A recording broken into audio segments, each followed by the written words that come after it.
తెలంగాణ ఉద్యమం జరిగింది నీళ్లు నిధులు నియామకాల మీద. అయితే తెలంగాణ వచ్చిన తర్వాత నీళ్లు నిధులు నియామకాల మీద బీఆర్ఎస్ ప్రభుత్వం, ఆ రోజు ప్రభుత్వాన్ని ఏర్పాటు చేసిన బీఆర్ఎస్ ప్రభుత్వం ఫస్ట్ నీళ్ల మీద కాన్సన్ట్రేట్ చేసినాం మేము. అందుకోసమే అందులో భాగంగా తెలంగాణ రైతులు గోసపడొద్దని కాళేశ్వరం ప్రాజెక్టు కట్టినామని బీఆర్ఎస్ నాయకులు, బీఆర్ఎస్ ప్రభుత్వం, అప్పుడున్న బీఆర్ఎస్ ప్రభుత్వం అంటున్నారు. వాళ్ళ వర్షన్ అది. అయితే కాంగ్రెస్ వాళ్ళు ఏమంటారంటే కాళేశ్వరంలో 1,00,000 కోట్ల అవినీతి జరిగింది అనేది కాంగ్రెస్ పార్టీ చెప్తున్న మాట. దాని మీదనే రకరకాల ఆరోపణలు చేసిర్రు వాళ్ళు. దాని తర్వాత పీసీ ఘోష్ కమిషన్ వచ్చింది. అయితే అసలు కాళేశ్వరం ఎందుకు కట్టాలనుకున్నారు, దాని తర్వాత జరిగిన ఏంది, అట్లా అనేక అంశాల మీద, చాలా ఇష్యూస్ మీద డిస్కస్ చేసేందుకు మనతో పాటు ఇంజనీర్ శ్రీధర్ రావు దేశపాండే సార్ ఉన్నారు. సార్తో మాట్లాడదాం. అసలు కాళేశ్వరం ఎందుకు కట్టాలనుకున్నారు, ఇవాళ కాళేశ్వరం ఎందుకు నిరుపయోగంగా తయారైంది, ఇట్లాంటి ముచ్చట్లన్నీ మాట్లాడదాం. సార్ నమస్తే. నమస్తే అమ్మా.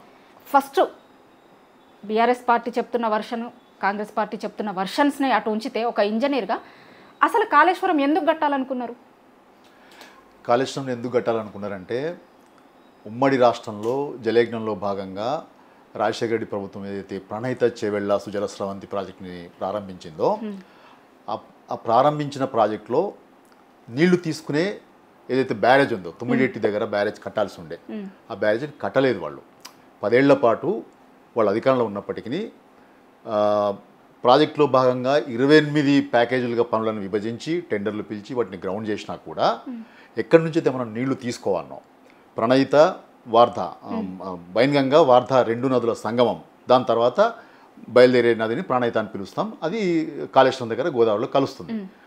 ఆ స్ట్రెచ్ని మనం ప్రణయిత అని పిలుస్తాం. అంతకుముందు ఆ సంగమం ఏదైతే ఉన్నదో తుమ్మిడిటి దగ్గర వైన్గంగా వస్తుంది, ఒకవైపు నుంచి మధ్యప్రదేశ్ నుంచి, ఇటువైపు నుంచి మహారాష్ట్ర నుంచి వార్ధా నది వస్తుంది.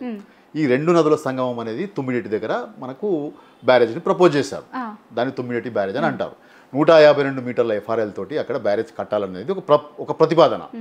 ఆ ప్రతిపాదన ఏకపక్షంగా జరిగింది. అప్పుడు ఇది ఎప్పుడు ప్రాణహిత చేవెళ్ళ సంగతి చెప్తున్నాను. ఎందుకు కాళేశ్వరం వచ్చింది అనే దానికి పూర్వరంగం చెప్పే ప్రయత్నం చేస్తున్నాను. అట్లా ప్రణహిత చేవెళ్ళ సుజల స్రవంతి అనే ప్రాజెక్టులో భాగంగా తుమ్మిడి దగ్గర బ్యారేజ్ ప్రపోజ్ చేశారు 152 మీటర్ల ఎఫ్ఆర్ఎల్ తోటి. సో ఈ బ్యారేజ్ ప్రపోజ్ చేసిన సందర్భంలో అక్కడ వాళ్ళు మహారాష్ట్ర తోటి ఒప్పందం కుదుర్చుకోవాల్సి ఉన్నది. ఎందుకంటే ఆ బ్యారేజ్కి ఎడమవైపున మహారాష్ట్ర ఉంటుంది, మహారాష్ట్ర భూభాగం ఉంటుంది. ఈ బ్యారేజ్ కట్టినందువల్ల 152 మీటర్ల ఎఫ్ఆర్ఎల్ దగ్గర మనం బ్యారేజ్ కట్టినందువల్ల మహారాష్ట్ర భూభాగంలో 3,500 ఎకరాల భూమి ముంపుకు గురవుతున్నాయి, పట్టా భూములు అవి. అటువంటి పట్టా భూములు ముంపుకు గురవుతుంది కాబట్టి మహారాష్ట్రలో ఒక అలజడి ప్రారంభమైంది. మా పట్టా భూములు ముంచుతున్నారు వీళ్ళు అనే అలజడి ప్రారంభమైంది. అక్కడ ప్రొటెస్టులు మొదలైనాయి. సో మహారాష్ట్ర దానికి అందుకు ఒప్పుకోలేదు. మా భూభాగంలో మేము ముంపుని అంగీకరించే ప్రశ్నే లేదని చెప్పి వాళ్ళు మొదటి నుంచి ఒక మొండి వైఖరితో ఉన్నారు. దీని మీద ఎటువంటి సంప్రదింపులు జరగలేదు. అది ఎటువంటి అనువైన కాలం అంటే కేంద్ర ప్రభుత్వంలో కూడా కాంగ్రెస్ ప్రభుత్వం ఉంది, కేంద్రంలో కాంగ్రెస్ ప్రభుత్వం ఉంది, మహారాష్ట్రలో కాంగ్రెస్ ప్రభుత్వం ఉంది, ఇక్కడ ఆంధ్రప్రదేశ్లో కూడా కాంగ్రెస్ ప్రభుత్వం ఉంది. 3 ప్రాంతాల్లో కూడా కాంగ్రెస్ ప్రభుత్వం ఉన్నప్పటికీ వాళ్ళు ఈ మహారాష్ట్రతోటి సంప్రదింపులు జరిపి ఒప్పందం చేసుకుని తుమ్మిడి దగ్గర బ్యారేజ్ నిర్మాణానికి వాళ్ళ కన్సెంట్ తీసుకోవడంలో విఫలమైపోయారు వాళ్ళు. దానివల్ల ఏమైందంటే బ్యారేజ్ నిర్మాణం టెండర్లు పిలిచి కూడా, టెండర్లు ఫైనల్ అయ్యి కూడా, హిందుస్థాన్ కన్స్ట్రక్షన్ కార్పొరేషన్ కంపెనీకి టెండర్ దక్కినా కూడా బ్యారేజ్ పనులు మనం పూర్తి చేయలేకపోయాం. పూర్తి చేయకపోవడం వల్ల అది అట్లా ఉండిపోయింది. ఈ లోపల 10 ఏళ్ళు గడిచి మనకు తెలంగాణ రావడం, తెలంగాణ వచ్చిన తర్వాత కేసీఆర్ ఆధ్వర్యంలో తొలి తెలంగాణ ప్రభుత్వం ఏర్పాటైంది. ఏర్పాటైన తర్వాత కూడా అప్పుడు ప్రాజెక్టుల మీరు ఇంతకుముందు ఉపోద్ఘాతంలో చెప్పినట్టు నీళ్లు నిధులు నియామకాలలో నీళ్లకు అత్యధిక ప్రాధాన్యత ఇచ్చిన గవర్నమెంట్ కాబట్టి ఆనాడు తొలి ప్రభుత్వం ఏర్పడగానే అన్ని ప్రాజెక్టుల సమీక్షలు చేసే భాగంలో ఈ ప్రణహిత చేవెళ్ళ సుజల స్రవంతి కూడా సమీక్ష చేశారు. చేసిన తర్వాత ఇక్కడ మనకు అభ్యంతరము మహారాష్ట్ర నుంచి ఉంది కాబట్టి మహారాష్ట్రతో మనం సంప్రదింపులు చేసి ఈ ప్రాజెక్టుకి అనుమతి తెచ్చుకుందామనే ఉద్దేశంతో మహారాష్ట్రతో సంప్రదింపులు మొదలైంది. అప్పుడు అక్కడ కాంగ్రెస్ ప్రభుత్వమే ఇంకా ఉంది. హరీష్ రావు గారు సాగునీటి శాఖ మంత్రిగా మహారాష్ట్ర వెళ్ళాడు. అక్కడ సాగునీటి శాఖ మంత్రి ముష్రిఫ్ గారు అని ఒక ఆయన ఉండేవాడు. ఆయనతోటి మాట్లాడాడు. ఆ సంప్రదింపుల్లో హరీష్ రావు గారితో నేను అప్పుడు ఓఎస్డీగా ఉన్నాను కాబట్టి ఆయనతో నేను కూడా వెళ్ళాను, ముంబై వెళ్ళాను. ముంబై వెళ్ళి అతనితో మాట్లాడినప్పుడు ఆయన కాంగ్రెస్ మంత్రి ఏమన్నాడంటే కొద్ది నెలల్లోనే మాకు మహారాష్ట్రలో ఎన్నికలు జరగబోతున్నాయి కాబట్టి ఈ సందర్భంగా ఎన్నికలకు ముందు మేము ఈ ప్రాజెక్ట్ మీద ఎటువంటి నిర్ణయం తీసుకోలేము, ఎందుకంటే మా వైఖరి ఎప్పుడు కూడా దాన్ని ఎత్తు తగ్గించుకోమనే మేము మా వైఖరి ఉంది. మా ముఖ్యమంత్రి అంతకుముందు 2013లోనే మీ ప్రభుత్వానికి లేఖ రాస్తున్నాడు పృథ్వీరాజ్ చౌహాన్ గారు. మీరు మాతో సంప్రదింపులు చేయకుండా ఏకపక్షంగా మీరు ముందుకు పోతున్నారు, మీరు పెట్టే ఖర్చు అంతా కూడా వృధా అవుతుంది అని చెప్పి ఆయన లేఖ రాసిన సంగతి మీకు తెలిసిందే. కాబట్టి ఈ స్థితిలో మేము ఎన్నికలకు ముందు ఈ ప్రాజెక్ట్ మీద ఎటువంటి నిర్ణయం తీసుకోలేము. ఎన్నికల అనంతరం మీరు ఏర్పడే కొత్త ప్రభుత్వంతో, మా ప్రభుత్వం వస్తే మాతో సంప్రదించండి, లేదంటే వేరే ప్రభుత్వం వస్తే వాళ్ళతో సంప్రదించి మీరు నిర్ణయం తీసుకోండి అని చెప్పి ఆయన చెప్పాడు. ఇక చేసేదేం లేక మనం అక్కడి నుంచి వాపసు వచ్చి ఎన్నికలు అయ్యేంత వరకు ఎదురు చూడాల్సి వచ్చింది. ఈ లోపల ఇంజనీర్స్ లెవెల్లో మనకు సంప్రదింపులు జరుగుతూనే ఉన్నాయి. సో ఇది జరుగుతున్న క్రమంలోనే ఎన్నికలు అయినాయి. అక్కడ బీజేపీ ప్రభుత్వం ఏర్పాటైంది. దేవేంద్ర ఫడ్నవీస్ ముఖ్యమంత్రిగా ప్రభుత్వం ఏర్పాటైన తర్వాత మళ్ళీ అక్కడ కొత్త సాగునీటి శాఖ మంత్రి గిరీష్ మహాజన్ గారు వచ్చారు. ఆయనతో కూడా సంప్రదించడానికి మన హరీష్ రావు గారు అక్కడికి వెళ్ళారు. ఆయనతో పాటు నేను కూడా ముంబై వెళ్ళాను, 2వ దఫా నాగ్పూర్ వెళ్ళాము, సంప్రదింపులు జరిపాము. ఆయన అన్ని మ్యాపులు చూశాడు. ప్రాజెక్ట్ మీద అతనికి పెద్దగా అభ్యంతరం ఏం లేదు, కానీ ఎత్తు తగ్గించుకోమనే విషయం మీద అదే వైఖరితో ఉన్నాడు. కాకపోతే నిర్ణయం నా లెవెల్లో జరగకూడదు, నా లెవెల్లో జరిగేది కాదు, ముఖ్యమంత్రుల స్థాయిలో జరగాలని చెప్పి ఆయన సూచన చేస్తే అదే సంవత్సరం 2015 ఫిబ్రవరిలో 17వ తారీఖు నాడు ఆనాడు కేసీఆర్ గారి బర్త్డే. ఆ బర్త్డే రోజు మీటింగ్ ఇద్దరు ముఖ్యమంత్రుల మధ్య నిర్ణయం అయింది. కేసీఆర్ గారు తన బర్త్డే సెలబ్రేషన్స్ అన్ని రద్దు చేసుకొని ముంబై వెళ్ళాడు. అక్కడ మీటింగ్ రాజ్భవన్లో జరిగింది. ఆ రోజు రాజ్భవన్లో అంటే గవర్నర్గా ఉన్నవాడు మన తెలంగాణ బిడ్డని విద్యాసాగర్ రావు గారు అక్కడ గవర్నర్గా ఉన్నారు. ఆయన సమక్షంలో రాజ్భవన్లో ఇద్దరు ముఖ్యమంత్రుల మధ్య సమావేశం జరిగింది. సమావేశంలో కేసీఆర్ గారు చాలా వినయంగా ఆయనతోటి రిక్వెస్ట్ చేశాడు, మేము ప్రాజెక్ట్ కట్టుకోదలుచుకున్నాం, మాకు నీళ్లు కావాలి, మా తెలంగాణ రాష్ట్రం ఏర్పడిందే నీళ్ల కోసం, మాకు ఎవరితోటి పంచాయతీలు అవసరం లేదు, మేము అన్ని రాష్ట్రాలతోటి పొరుగు రాష్ట్రాలతోటి మంచి సఖ్యతతోటి ఉండాలనుకుంటాము, ఇచ్చిపుచ్చుకునే ధోరణితోటి మనం పోదాం, మీరు అనుమతించండి, మీకు ఎంత కాంపెన్సేషన్ ఇవ్వాలో మీ రాష్ట్రంలో ఉన్నటువంటి పద్ధతి ప్రకారం రూల్స్ ప్రకారం మేము కాంపెన్సేషన్ ఇస్తాము, దానికి మీరు అనుమతించండి, 152 మీటర్ల ఎఫ్ఆర్ఎల్ దగ్గర మేము ప్రాజెక్ట్ కట్టుకోవడానికి అనుమతించండి అని చెప్పి చాలా రిక్వెస్టింగ్ అడిగితే ఆయన అదే చెప్పాడు, గత ప్రభుత్వమే అనుమతి ఇవ్వలేదు, మా ముఖ్యమంత్రే మీకు లేఖ రాసిన సంగతి మీకు తెలుసు, నేనైతే ఈ ప్రాజెక్టుకి వ్యతిరేకంగా పోరాటం చేసిన వాడిని, ఉద్యమాలు చేసిన వాడిని, అరెస్ట్ అయిన వాడిని, అంతకుముందు ఆ గవర్నమెంట్ ఉన్నప్పుడు నేను ప్రతిపక్షంలో ఉన్న ప్రతిపక్ష నాయకుడిగా నేను విదర్భ ప్రాంతానికి చెందిన వాడిని, కాబట్టి నేను అనుమతించే ప్రశ్నే లేదు, మా వైఖరి ప్రకారం మీరు బ్యారేజ్ ఎత్తుని 152 మీటర్ల నుంచి 148కి తగ్గించుకోండి, గోదావరి ట్రిబ్యునల్ అవార్డు ప్రకారం మీ రాష్ట్రానికి ఎంత హక్కు ఉందో అంత హక్కుతోటి మీరు నీళ్లు తీసుకోవడానికి నాకేం అభ్యంతరం లేదు అని స్పష్టంగా చెప్పాడు. ఎప్పుడు ఇది 2015 ఫిబ్రవరిలో. అదే నెలలో కేంద్ర ప్రభుత్వం నుంచి అంటే సిడబ్ల్యూసీ నుంచి కూడా మనకు లేఖ వచ్చింది. అంటే నీటి లభ్యతపై తుమ్మిడిహట్టి దగ్గర నీటి లభ్యతకు సంబంధించిన అంశం మీద వాళ్ళు లేఖ రాశారు. ఫిబ్రవరిలో ఒక లేఖ రాశారు, మార్చిలో ఒక లేఖ రాశారు. ఈ 2 లేఖల్లో కూడా చాలా స్పష్టంగా మనం అనుకున్నంత నీళ్ళు అక్కడ లేవు, 165 టీఎంసీల నీళ్లు ఉన్నాయి, కానీ అక్కడ ఆ 165 టీఎంసీలలో 63 టీఎంసీలు పైన రాష్ట్రాలు వాడుకోవాల్సినవి, భవిష్యత్తులో వాడుకోవాల్సిన నీళ్లు కలిసి ఉన్నాయి, ఇప్పుడు వస్తున్నాయి కావచ్చు కానీ భవిష్యత్తులో రాకపోవచ్చు. కాబట్టి మీరు ఈ డైవర్ట్ చేసే నీటి పరిమాణాన్ని రివ్యూ చేసుకోండి అని చెప్పి మనకు అడ్వైస్ చేస్తూ చాలా స్పష్టమైన మాటలతోటి లేఖ రాశారు. నేను అదే అడగబోతున్నా నెక్స్ట్. ఇప్పుడు మీరు తుమ్మిడిహట్టి నుంచి ఎందుకు మేడిగడ్డకు మార్చిర్రు అని ఇదే ఈ 2 కారణాలు, మహారాష్ట్ర అభ్యంతరాలు ప్లస్ అక్కడ నీటి లభ్యతకు సంబంధించిన సిడబ్ల్యూసీ చేసిన సూచనలు వాళ్ళు చేశారు, స్పష్టంగా చేశారు. మీకు కావాలనుకుంటే నేను దాంట్లో వాళ్ళు రాసిన వాక్యాలను మీకు చదివి వినిపిస్తాను. ఎంత స్పష్టంగా రాశారంటే వాళ్ళు 4/3/2015 నాడు రాసిన లేఖలు, మార్చి 4వ తారీఖు నాడు రాసిన లేఖలో ఎంత స్పష్టమైన మాటలతో రాశారంటే, as evident from detail water availability studies carried by the project authorities, అంటే మనం project authorities and this office అంటే CWC, this office in the last few years the net water availability at the barrage site is about 165 TMC at 75% dependability, which includes perceived surpluses from the share of upstream states. Idi upstream states of 63 TMC. It is seen from the master plans of upstream states that the planned utilizations are more than 75% availability as indicated below అని చెప్పి ఒక table ఇచ్చారు. వాళ్ళ upstream states యొక్క utilisations భవిష్యత్తులో ఎట్లా ఉంటాయనేది.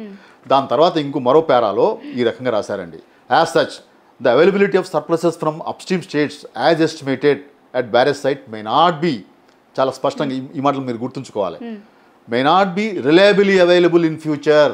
Okay, ఇంత స్పష్టమైన మాట. Reliably not reliably available in future, భవిష్యత్తులో ఉండకపోవచ్చు. The project authorities are advised to review the quantum of divertable flows from Pranahita barrage site considering the overall availability at the location, requirement of environment flows, capacity of pumping, storage of barrage, en route and command area storages, ఇవన్నింటిని దృష్టిలో పెట్టుకొని మీరు అక్కడి నుంచి divert చేయగలిగే నీటి పరిమాణం ఎంతనో మీరు మళ్ళీ పునరాలోచన చేసుకోండి, రివ్యూ చేసుకోండి అని స్పష్టమైన మాటలతోటి వాళ్ళు లేఖ రాశారు. ఈ రెండు, ఒకటి మహారాష్ట్ర తీవ్రమైన అభ్యంతరాలు, రెండు నీటి లభ్యతకు సంబంధించిన సిడబ్ల్యూసీ చేసిన సూచనలు. వీటిని దృష్టిలో పెట్టుకొని అక్కడ ఉన్న నీటి అవైలబిలిటీ కేవలం ఆదిలాబాద్ జిల్లాకే సరిపోతాయి, మిగతా జిల్లాల అవసరాలకి మనకు అక్కడ నీళ్లు సరిపోయేంత లేవు, కాబట్టి ప్రత్యామ్నాయం వెతకాలి. అక్కడ బోల్డ్ ప్రపోజల్ ఏంటిది, 160 టీఎంసీలు డైవర్ట్ చేయాలి, అక్కడ నుంచి డైవర్ట్ చేసి 16.5 లక్షల ఎకరాలకు సాగునీరు అందించాలి, హైదరాబాద్కి తాగునీరు ఇవ్వాలి, 30 టీఎంసీలు తాగునీరు ఇవ్వాలి. ఇవన్నీ దాంట్లో ఉన్నాయి.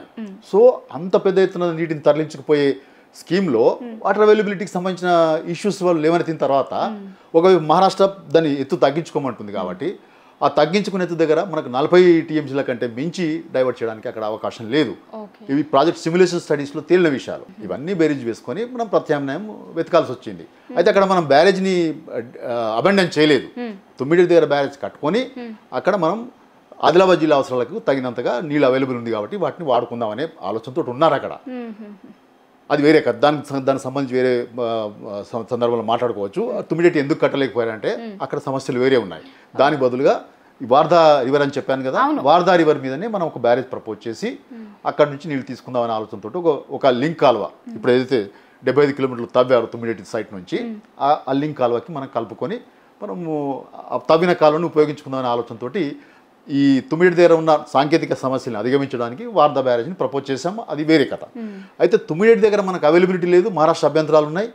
కాబట్టి మనం ఏం చేసినామంటే ప్రత్యామ్నాయంగా మేడిగడ్డ దగ్గర సర్చ్ చేసే క్రమంలో మనం మేడిగడ్డ దగ్గర మంచి సైట్ ఉంది, అది ఫీజిబుల్ సైట్ ఉందని చెప్పి అక్కడ మనం బ్యారేజ్ ప్రపోజ్ చేస్తాం. ఇంకొక ప్రచారం ఎక్కువ ఏం జరుగుతుంది అంటే 5-6 ఇంజనీర్ల కమిటీ అసలు మేడిగడ్డ దగ్గర కట్టొద్దు అని అన్నారు, అయినా కట్టిరు అని కూడా ఒక ప్రచారం ఉంది. దీంట్లో నిజమెంత? ఇది కూడా తప్పుడు అవగాహన. నిజానికి రీఇంజనీరింగ్ జరిగినప్పుడు మేడిగడ్డ దగ్గర మనం బ్యారేజ్ని అనుకున్న తర్వాత గూగుల్ ఎర్త్లో మనకు అలైన్మెంట్స్ మనం సెర్చ్ చేస్తున్నప్పుడు మేడిగడ్డ దగ్గర నుంచి నేరుగా ఎల్లంపల్లికి మనకు దగ్గర దారి ఉందనే ఒక అవగాహన, ప్రాథమిక అవగాహన కలిగింది. మనం ఒక లైన్ గీసుకున్న తర్వాత దీన్ని క్షేత్రస్థాయిలో పరిశీలన జరిపి ఈ అలైన్మెంటు ఫీజిబులా కాదా, క్షేత్రస్థాయిలో మనకు ఏమైనా ఇబ్బందులు ఉన్నాయా, సమస్యలు ఏమైనా ఉన్నాయా, దీన్ని అధ్యయనం చేయడానికి అప్పుడు రిటైర్డ్ ఇంజనీర్స్ ఒక 6 కమిటీ వేసి ఆ కమిటీకి ఒక మ్యాండేట్ ఇచ్చారు. మీరు ఈ అలైన్మెంట్ని మీరు స్టడీ చేసి ఆ ఫీజిబిలిటీని మాకు చెప్పండి, దాని ప్రకారం మనం నిర్ణయం తీసుకుందామని చెప్పి అనుకొని జీవో ద్వారానే కమిటీ ఏర్పాటైంది. ఆ కమిటీ వెళ్ళి క్షేత్రస్థాయిలో అలైన్మెంట్ని పరిశీలించారు. తర్వాత టోపో షీట్లు చూసిన తర్వాత వాళ్ళు 2 రకాల నిర్ధారణలకు వచ్చారు. ఒకటి, నేరుగా ఎక్కడి నుంచి మేడిగడ్డ నుంచి మిడ్మానేర్కి నేరుగా నీటిని తరలించడము సాధ్యం కాదు, అక్కడ తాడిచెర్ల బొగ్గు గనులు ఉన్నాయి, తర్వాత రామగుండం, తర్వాత ఇండస్ట్రియల్ ఏరియాస్ ఉన్నాయి, ఎస్ఆర్ఎస్పి డెవలప్డ్ ఆయకట్టు ఉంది. కాబట్టి అక్కడి నుంచి నేరుగా పైప్ లైన్ ద్వారా కానీ లేదంటే కాలువ ద్వారా కానీ లేదా సొరంగాల ద్వారా కానీ నీళ్లు తీసుకోవడం అనేది సాధ్యం కాదు. కాబట్టి అది ఒక అంశం వాళ్ళు చెప్పారు, సాధ్యం కాదనే అంశం చెప్పారు, నేరుగా నీటిని డైవర్ట్ చేయడం. రెండో అంశం ఏం చేసిందంటే మేడిగడ్డ దగ్గర ఫీజిబుల్ సైటే అది, అక్కడ బ్యారేజ్ కట్టొచ్చు, బ్యారేజ్ 105 మీటర్ల వరకు కూడా కట్టొచ్చు, ఎటువంటి ముంపు లేకుండా, పట్టాభూముల ముంపు లేకుండా 105 మీటర్ల వరకు కూడా అక్కడ బ్యారేజ్ కట్టొచ్చు, అది ఫీజిబుల్ సైట్ అని చెప్పి వాళ్ళు చెప్పడం జరిగింది. సో వాళ్ళు ఎక్కడ కూడా మేడిగడ్డ బ్యారేజ్ కట్టకూడదు, అది ఫీజిబుల్ కాదు అని చెప్పి వాళ్ళు ఎక్కడ చెప్పలే.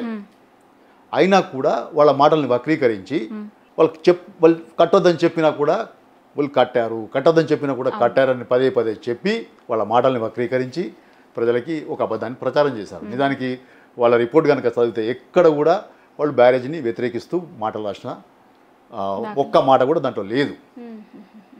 కాకపోతే వాళ్ళు 9 బ్యారేజ్ని మీరు మహారాష్ట్రతో సంప్రదించండి, కట్టే ప్రయత్నం చేయండి అని రాసిన మాట వాస్తవమే. కానీ వాళ్ళు మేడిగడ్డని ఇక్కడ వ్యతిరేకించలే. ఎందుకంటే తుమ్మిడిహట్టి బ్యారేజ్ ప్రపోజ్ చేసింది వాళ్ళే కాబట్టి రిటైర్డ్ ఇంజనీర్సే కాబట్టి వాళ్ళకు సహజంగా దాని మీద ప్రేమ ఉంటుంది. దాన్ని ఇంకా సంప్రదింపులు కొనసాగించి మనం అక్కడ కట్టుకునే ప్రయత్నం చేయొచ్చు అని చెప్తూనే మేడిగడ్డ బ్యారేజ్ కూడా వాళ్ళ అభిప్రాయం వాళ్ళు చెప్పిండ్రు అది ఫీజిబుల్ సైట్ అని చెప్పి. వాళ్ళు వ్యతిరేకించింది ఏంటంటే నేరుగా మేడిగడ్డ నుంచి మిడ్మానేర్కి తీసుకురావడం. దాన్ని తెలంగాణ ప్రభుత్వం కేసీఆర్ ప్రభుత్వం పరిగణలోకి తీసుకున్నది, ఆ అలైన్మెంట్ త్యజించిన తర్వాత వాళ్ళు ఏం చేసిండ్రు, గోదావరి నుంచి నదీ మార్గం ద్వారానే ఎల్లంపల్లికి నీళ్ళు తీసుకురావడం అనేది ఒక ప్రపోజల్ ఫైనల్ చేశారు. అందులో భాగంగానే మరో 2 బ్యారేజీలు 2 పంప్ హౌజులు మనకు రంగంలోకి వచ్చినాయి. ఏది అన్నారం సుందిల్ల. ఇప్పుడు ప్రాణహిత చెవిళ్ళకి ఇప్పుడున్న కాళేశ్వరంకి తేడా ఏంటంటే ఇదొకటే లింక్ మరొకటే దీంట్లో కొత్తగా వచ్చింది. ఎల్లంపల్లి నుంచి మిగతాదంతా కూడా అంటే ఇవి మిడ్మానేరు, ఎల్లంపల్లి టు మిడ్మానేరు, మిడ్మానేరు నుంచి అన్నపూర్ణ నుంచి రంగనాయక సాగర్, అక్కడి నుంచి మల్లన్న సాగర్ నుంచి కొండపోచమ్మ. ఇదంతా కూడా పాత ప్రణయిత చెవిళ్ళ సుజల స్రవంతిలో ఉన్న అలైన్మెంటే, దాంట్లో ఏం మార్పు లేదు. అది కూడా మల్టీ స్టేజ్ లిఫ్ట్ ఇరిగేషన్ స్కీమే, ఎత్తిపోతల పథకమే. ఇది కూడా మల్టీ స్టేజ్ లిఫ్ట్ ఇరిగేషన్ స్కీమే. తర్వాత ఇంతకుముందు మనం మధ్యలో ఆగిపోయాం కదా, 75 కిలోమీటర్ల దగ్గర ప్రాజెక్ట్ ఆగిపోయింది. అక్కడి నుంచి మళ్ళీ ఎల్లంపల్లికి కాలువ గ్రావిటీ ద్వారా తవ్వలేకపోయారు వాళ్ళు. ఎందుకంటే అక్కడ కూడా ఒక 40 మీటర్ల లిఫ్ట్ పెడితే తప్ప డిటూర్ చేసి దాన్ని మళ్ళీ గ్రావిటీ ద్వారా తీసుకురావడానికి వీలుపడలేదు. వాళ్ళు అక్కడ ప్రాజెక్ట్ ఎట్లా చేయాలి, దీన్ని ఎట్లా ముందుకు తీసుకుపోవాలి అనే ఆలోచనతోటి వాళ్ళు అట్లా ఆగిపోయి ఉన్నారు. ఈ లోపల తెలంగాణ వచ్చింది. అయితే నేనేమంటున్నానంటే రీఇంజనీరింగ్ చేయవలసిన అగత్యం ఎందుకు కలిగింది? మీరు ఒకవేళ బ్యారేజ్ కట్టే ఉంటుంటే కేసీఆర్ ప్రభుత్వం దాన్ని ముట్టకపోయేది కదా, దాన్నే కొనసాగించి ఉండేది. ఇప్పుడు కల్వకుర్తి, నెట్టెంపాడు, భీమా, కోయిల్ సాగర్ ఇవన్నీ జలయజ్ఞాలు ప్రారంభించిన ప్రాజెక్టులే కదా, వాటిని కొనసాగించింది కదా ఏ మార్పులు లేకుండా. మీరు అక్కడ బ్యారేజ్ మహారాష్ట్రతో ఒప్పందం చేసుకొని పూర్తి చేసి ఉంటుంటే దాన్ని కొనసాగించి ఉండేవాళ్ళం. అంటే రీఇంజనీరింగ్ చేసే అగత్యం ఏర్పడి ఉండేది కాదు. దానికి ఖచ్చితంగా బాధ్యత వహించాల్సింది ఆనాటి ఉమ్మడి రాష్ట్ర ప్రభుత్వమే.